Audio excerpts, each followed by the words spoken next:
seperti itu ya. Jadi harus sinkron nih antara yang ada di sini dan yang ada di tangan dan di mulut ya.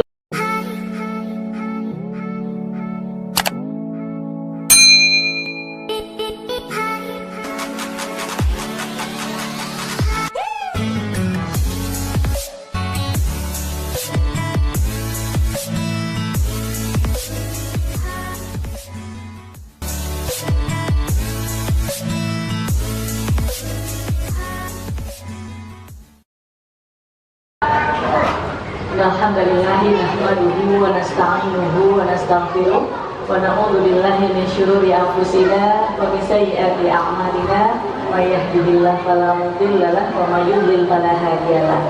Asyhadu an la ilaha illallah wa asyhadu anna Muhammadan abduhu wa rasuluhu la nabiyya ba'dahu.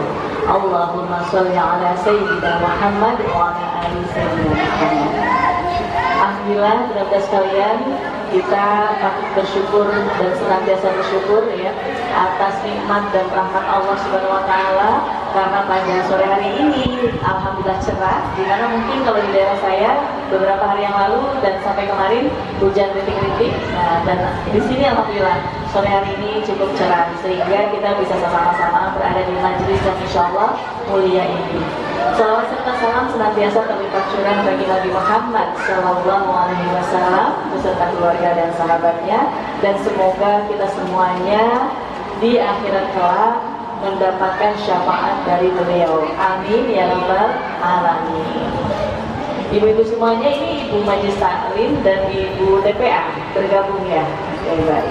Sudah fokus Ibu semuanya? Sudah fokus? Baik. Boleh ya kita uji kefokusannya ya, boleh. Ada satu permainan. Permainannya mudah, bisa dimainkan oleh anak-anak. Kalau saya katakan gajah, jawabannya apa Bu gajah? Besar. Jawabannya besar. Kalau semut, kecil. Kalau ular, panjang. Kalau cacing, oke, sekarang latihan ya, baru latihan. Gajah, semut, ular, apa tadi satu lagi?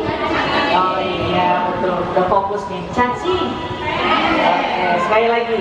Gajah, semut, ular, cacing. Oke, tepuk tangan dong untuk kesemuanya. Itu baru tahap satu. Sekarang tahap kedua nih, naik lagi. Tadi kan udah lulus ya, anak juga udah lulus tuh, selesai tadi TPA-nya. Sekarang naik nih levelnya.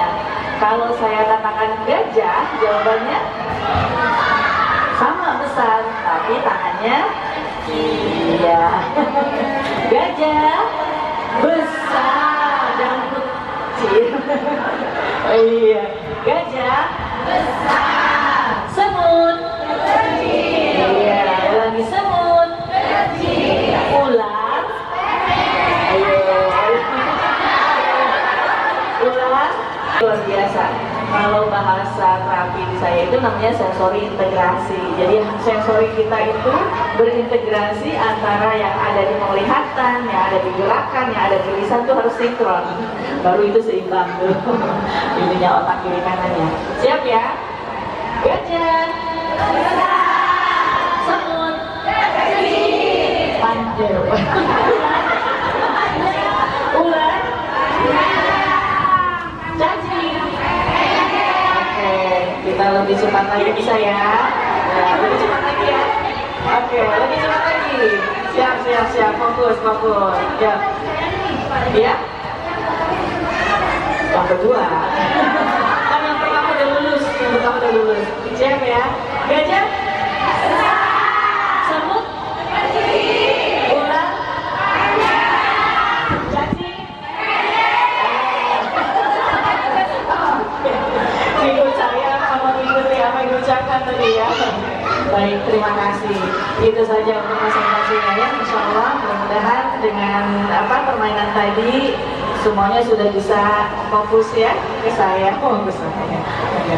Baik ibu semuanya, hari ini alhamdulillah kita sama-sama berkumpul bertemu untuk Kalau menurut saya sharing ya, berbagi pada sore hari ini, dan amanatnya kepada saya hari ini, sore ini kita membahas mengenai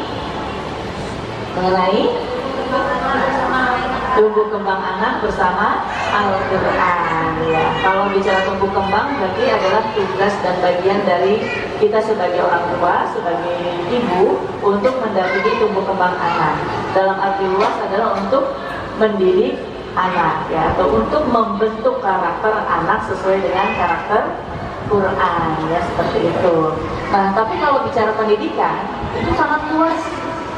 Pendidikan itu juga sangat jauh gitu ya. Artinya perjalanan cukup panjang. Tidak hanya perjalanan sekarang nih saat kita sebagai orang tua, akan tetapi jauh sebelum itu. Jauh sebelum itu, sebelum kita bertemu dengan jodoh kita masing-masing. Itu tuh sudah harus dipersiapkan kalau di dalam Islam. Ya, jadi pribadi muslimah, pribadi muslim itu harus dibentuk terlebih dahulu sebelum bertemu dengan jodoh masing-masing. Nah, setelah bertemu dengan jodoh masing-masing, mereka menjadi orang tua, maka barulah dimulai bagaimana mempraktekkan atau bagaimana pelaksanaan pendidikan kepada anak. Tapi jauh sebelum itu bibitnya sudah dipersiapkan ya. Itu Masya Allah ya, luar biasa dalam Islam, dalam Al-Quran itu tidak hanya pendidikan itu tidak hanya tiba-tiba datang, tiba-tiba jadi baik, tiba-tiba jadi bagus, tapi dibentuk jauh panjang sekali ya, dari belakang ke sana kemudian ke depan, dan kita tidak tahu sampai maut memisahkan ya, seperti itu. Nah, kalau bicara pendidikan lagi, itu tanggung jawab kita kepada anak dalam hal apa? Ada yang tahu ibu-ibu? Ya, ibu. Kalau ada doorpress saya tunjuk. Tanpa doorpress nggak apa-apa ya, terus semangat.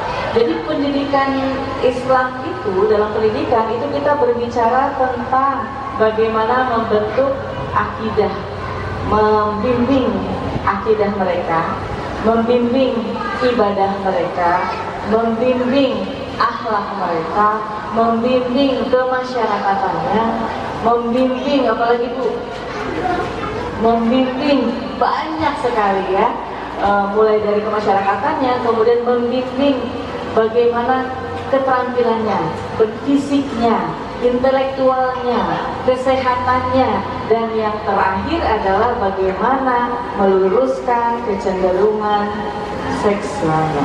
Itu juga bagian dari pendidikan dalam Islam itu. Apalagi sekarang luar biasa ya. Dulu kita hanya sangat khawatir kepada anak perempuan, tapi sekarang tidak berlaku seperti itu. Anak laki-laki pun juga sama kita harus khawatiri. Kenapa? Kenapa kira-kira? Ada yang tahu?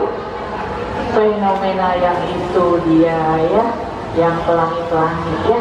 Itu, tapi rainbow saya bukan ke sana ya Bu ya. Rainbow saya berbeda. Benderanya, warnanya ya, ada jumlahnya. Jadi katanya kalau pelangi yang satu itu jumlahnya ada 6 warna, tadinya 7, mau dikurangi 6. Nah, jadi kalau mau aman, yang anak-anak itu kan suka pasti senantiasa ada rainbow-nya. Pilihlah yang aman, yang tidak sama dengan jumlah yang mereka. Sebetulnya rainbow itu kan universal. Pelangi itu universal, milik siapa saja. Tapi berhubung sudah diidentifikasi kepada yang itu, maka kita juga coba sedikit membedakan gitu ya, supaya kesan masyarakat itu, terutama memang yang ke arah sana itu bisa dihindari ya. Nah, sekarang kembali kepada Al-Quran. Nah, seberapa pentingnya sih kita mengajarkan anak Al-Quran sejak dini? Kalau secara umumnya, Al-Quran itu mampu menggugah jiwa ya. Mampu menggugah jiwa seseorang, setiap muslim, bahkan di luar muslim pun, selama jiwanya jernih, selama jiwanya bersih. Dan semakin jernih jiwa seseorang, maka Al-Quran mampu menggugah, mampu menggerakkan gitu, mampu membuat sesuatu itu menjadi bersinar, bercahaya. Apalagi anak-anak ya, Ya, orang dewasa saja yang hanif, yang jernih hatinya, yang lurus itu bisa mudah terbuka. Bahkan yang bukan Islam saja, bahkan yang katanya tanda petik tidak percaya kepada Tuhan, ada yang mendapatkan hidayahnya dengan cara mendengarkan bacaan Al-Quran. Nah, anak-anak kita yang masih jernih, yang masih terbebas, yang terhalang hawa nafsu, itu insya Allah mudah sekali.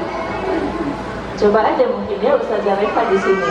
Anak-anak itu kalau hafalan cepat kan ya, gitu. Bahkan sebelum mereka bisa membaca Al-Quran, mereka mampu menghafal terlebih dahulu. Betul ya? Gitu. Jadi insya Allah dan Allah pun juga sudah menyiapkan itu semuanya, bahwa ayat-ayat dalam Al-Quran itu ada ayat-ayat yang pendek-pendek yang populer disebut dengan istilah surah Makkiyah, di mana pendek-pendek tapi maknanya luar biasa. Ya, seperti surat An-Nas, surat Al-Ikhlas, pendek tapi kalau dimaknai itu sangat luar biasa. Penanaman ketauhidan terutama ya di dalam surat-surat Makkiyah itu. Nah, ketika anak-anak dibekali dengan diawali dengan surat-surat pendek itu, insya Allah itu tuh akan membuat atau membantu anak tertanam jiwa ketauhidannya, supaya apa, mereka mengenal siapa Rabb-nya.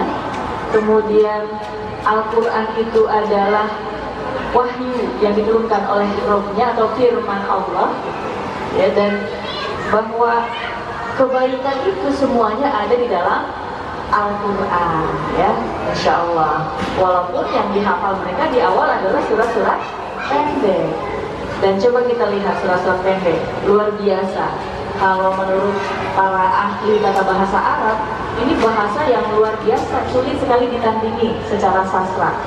Bagaimana Allah itu begitu indah menyampaikan kalam-kalamnya, seperti misalnya dalam surat An-Nas saja, Qul a'udzu birabbin nas, kemudian malikin nas, ilahin nas, kemudian min syarril waswasil khannas alladzi yuwaswisu fi sudurin nas minal jinnati wan nas.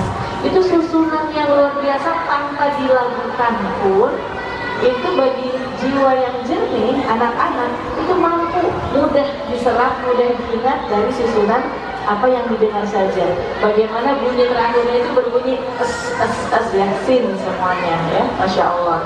Kalau di dalam bahasa Indonesia itu sekarang ada namanya kayak pantun ya. Bagaimana pantun itu ada rimanya. Nah, rima dalam bahasa Indonesia itu rima, belakangnya a atau ab. Kita dulu belajar ya di SD semuanya atau di SMP seperti itu. Nah, bagaimana pantun dibuat supaya jadi indah, supaya enak didengar, supaya mudah dihafal, maka Al-Quran jauh sebelum itu luar biasa ya, Masya Allah. Dan subhanallah, Al-Quran tidak pernah ada bandingannya sampai dengan hari kiamat nanti, insya Allah ya, seperti itu. Nah, pertama itu, jadi tujuan kenapa sih kita harus mengajarkan Al-Quran kepada anak-anak sejak dini, itu tadi, menanamkan ketauhidan terutama ya, tanpa harus berpanjang lebar, tanpa harus penjelasan yang panjang-panjang, dengan memberikan dan memperdengarkan serta kita ajarkan surat-surat yang pendek kepada anak-anak, insya Allah itu sudah cukup ya. Karena memang anak-anak juga walaupun mereka tidak banyak berkata-kata, tidak bisa menjelaskan panjang lebar, tapi anak-anak itu mampu menyerap, insya Allah ya, mampu menyerap. Nah, kemudian yang kedua itu bahwa menghafalkan Quran atau mengajarkan Quran kepada anak-anak itu semangatnya dari semangat yang disabdakan oleh Nabi Muhammad SAW. Ada yang tahu Ibu? Ada yang tahu? Bagaimana Al-Quran itu diajarkan pada anak supaya kita membentuk anak menjadi manusia yang baik, manusia yang terbaik. Khairukum man ta'allamal Qur'ana wa 'allamahu. Sebaik-baik dari kalian adalah yang belajar membaca Al-Quran dan mengajarkannya ya. Jadi kita sudah didik anak kita dari kecil, sudah bibit-bibit untuk menjadi manusia yang terbaik gitu. Dan kemudian ada lagi di dalam hadis-hadis yang lain bahwa Al-Quran itu, ayat-ayat Al-Quran itu semuanya kebaikan. Dan alif lam mim bukan hanya satu kebaikan ya. Artinya dalam satu surat itu alif lam mim bukan hanya satu kebaikan, tapi alif 10 kebaikan, kemudian lam 10 kebaikan, dan mim 10 kebaikan. Masya Allah, 3 huruf saja Allah sudah memberikan banyak sekali untuk kita ya, kebaikan-kebaikan. Apalagi kalau kita rutin membaca Al-Quran itu ya, insya Allah ya Bu ya, bagaimana Al-Quran itu membawa kebaikan yang sangat banyak untuk kita, terutama untuk anak-anak kita. Kemudian bagaimana sih caranya supaya kita itu bisa mendidik anak, mengajarkan anak Al-Quran? Kira-kira bagaimana Bu? Ada yang sudah punya resep-resepnya? Sudah punya cara-caranya atau tips-tipsnya? Kita lihat ke belakang gitu ya. Kita lihat ke belakang bahwa ketika Nabi bersabda, ajarkan kepada anak kalian 3 hal. Yang pertama adalah mengenal Rabb-nya, yang kedua adalah mencintai Nabi-nya, dan yang ketiga adalah mengajarkan Al-Quran. Nah, di sini pada saat Nabi bersabda seperti itu, para sahabat itu sangat gercep, kalau bahasa sekarang ya, sangat gercep, bersegera melaksanakan apa yang disampaikan oleh Nabi Muhammad SAW. Mereka semuanya berlomba-lomba mengajarkan anaknya Al-Quran sejak kecil, sejak dini. Mereka betul-betul menginginkan apa yang disampaikan oleh Rasulullah itu mereka betul-betul plek-plek lakukan, gitu, kerjakan. Bahkan sampai ada dikisahkan seorang sahabat membawa anaknya kepada Rasulullah. Ceritanya ayahnya ini, sahabat ini ingin curhat, berkeluh kesah terkait dengan kondisi anaknya. Aduh, minta solusi kayak gimana nih anaknya gitu.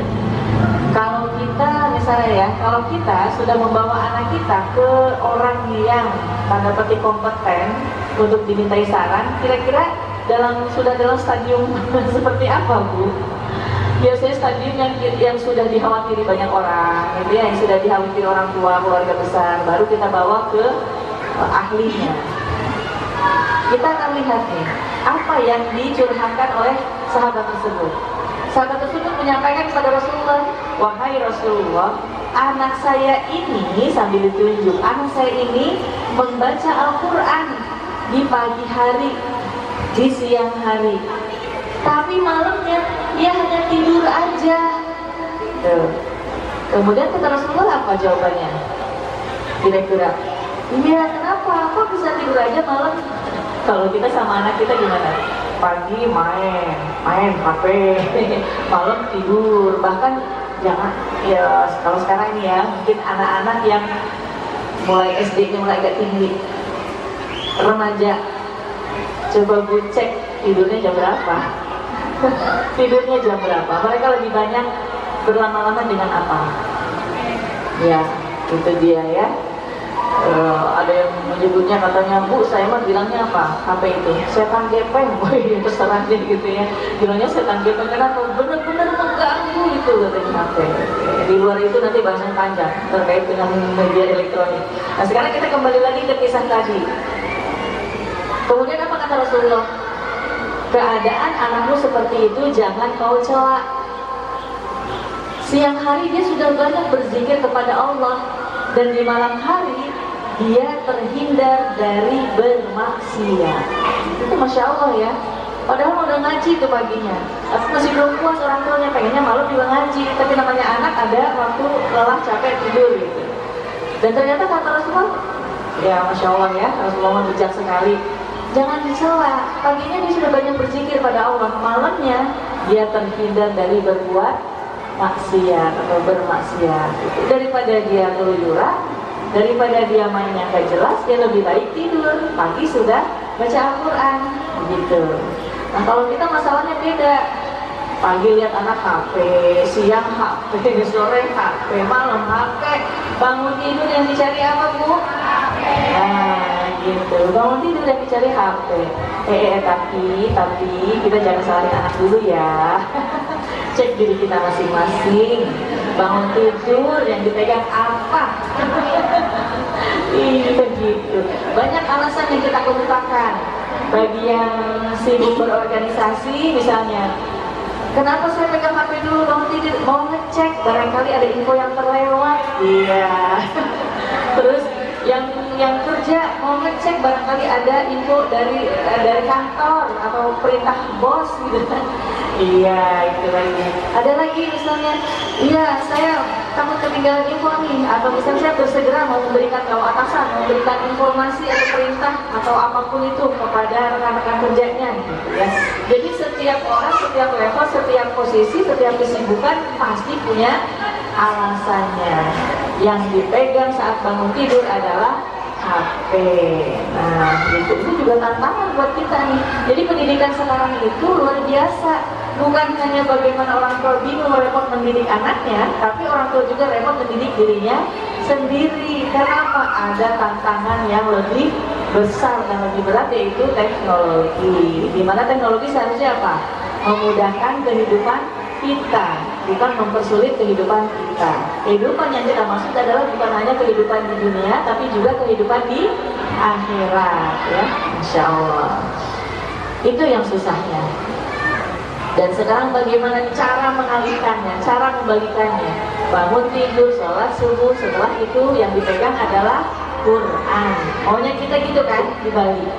Gitu. Tapi kira-kira apa yang harus kita lakukan terlebih dahulu supaya anak-anak mau mengikuti apa yang kita sampaikan?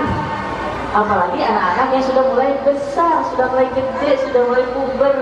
Kira-kira mereka akan mudah patuh ke orang tua atau ke teman? Teman.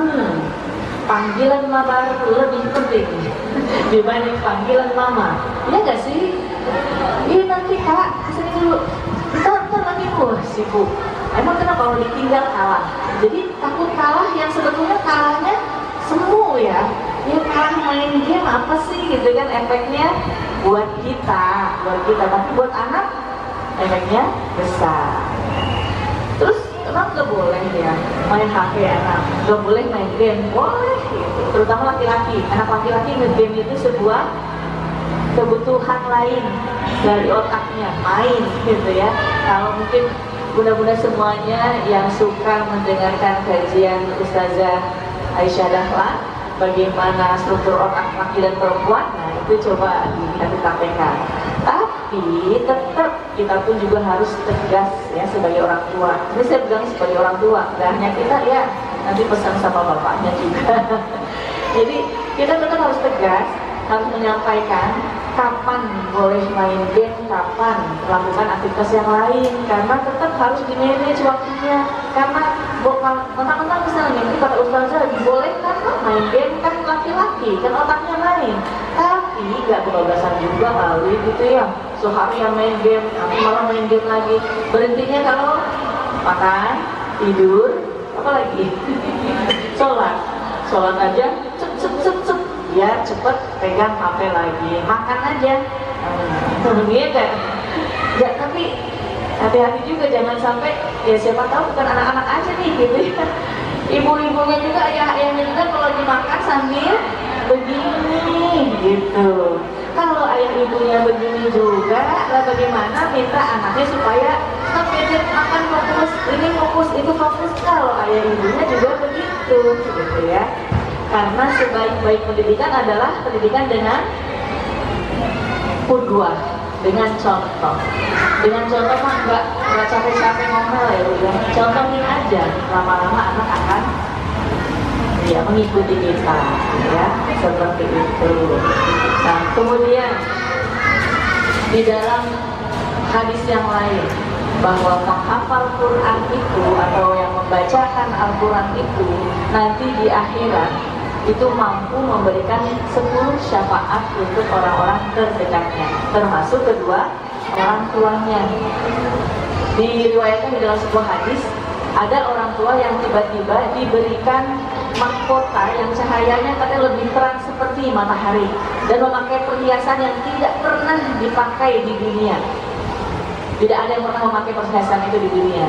Kemudian orang tua itu bingung, ya Allah, apa yang kami lakukan, apa yang sudah kami perbuat sehingga kami diberikan hadiah seperti ini?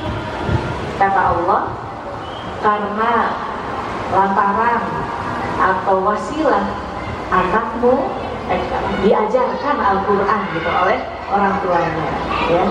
Masya Allah ya, makanya kadang-kadang kalau yang sudah tahfiz Quran itu suka bawa mahkota, itu simbolisasi sebetulnya bahwa nanti di akhirat kelak ketika mereka konsisten, komitmen terus menjaga Qurannya di dalam hatinya, di dalam dadanya, di dalam perbuatannya, di dalam perkataannya, maka insya Allah mereka akan mempersembahkan mahkota itu di surga kelak, ya. Amin ya rabbal alamin. Semoga kita nanti termasuk orang tua yang beruntung mendapatkan mahkota yang sinarnya seperti sinar matahari, dipakaikan perhiasan yang paling indah dan tidak pernah dipakai manusia dimanapun di dunia, ya. Amin ya rabbal alamin. Nah, syaratnya itu harus mengajarkan Al-Quran kepada anak-anak.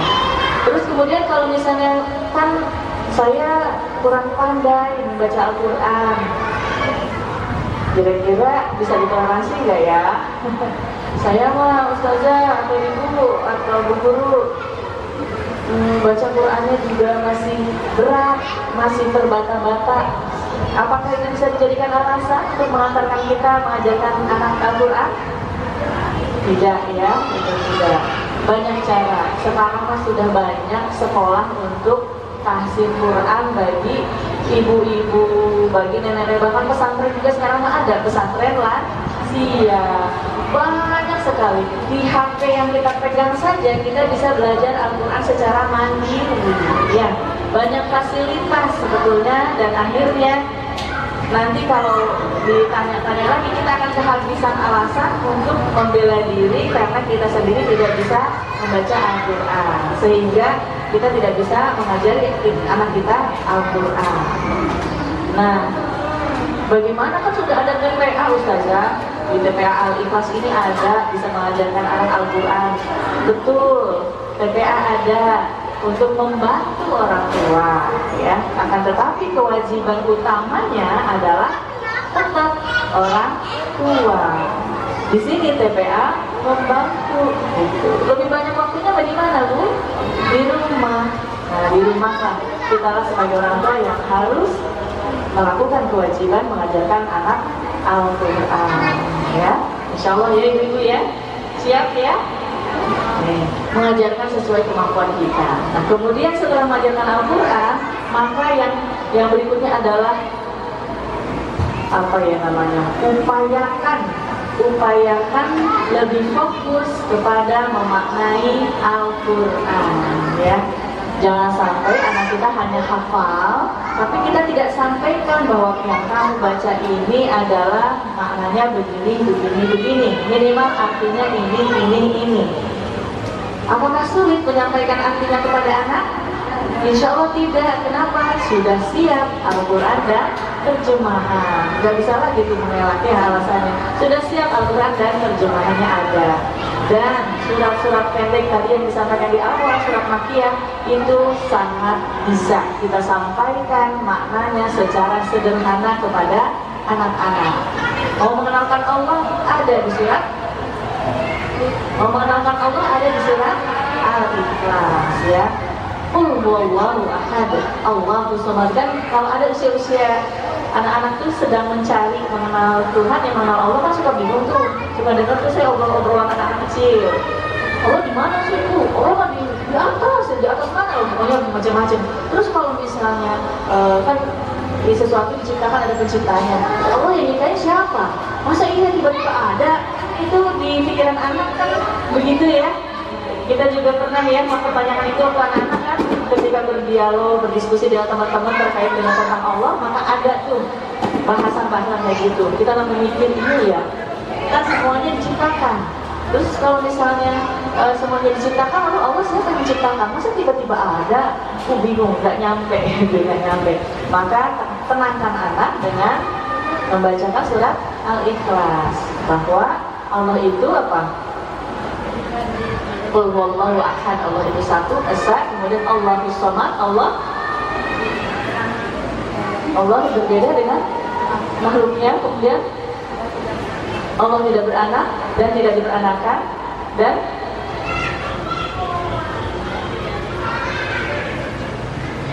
ya tidak ada yang serupa dengan Allah. Jadi kalau misalnya dibanding-bandingin, Allah tuh kayak apa? Allah tuh perempuan atau laki-laki? Allah tuh sebesar apa? Itu jawabannya di situ. Cukup sederhana, sampaikan sesuai dengan bahasa anak. Gitu ya, bahwa Allah itu satu esa maha besar. Allah itu nggak serupa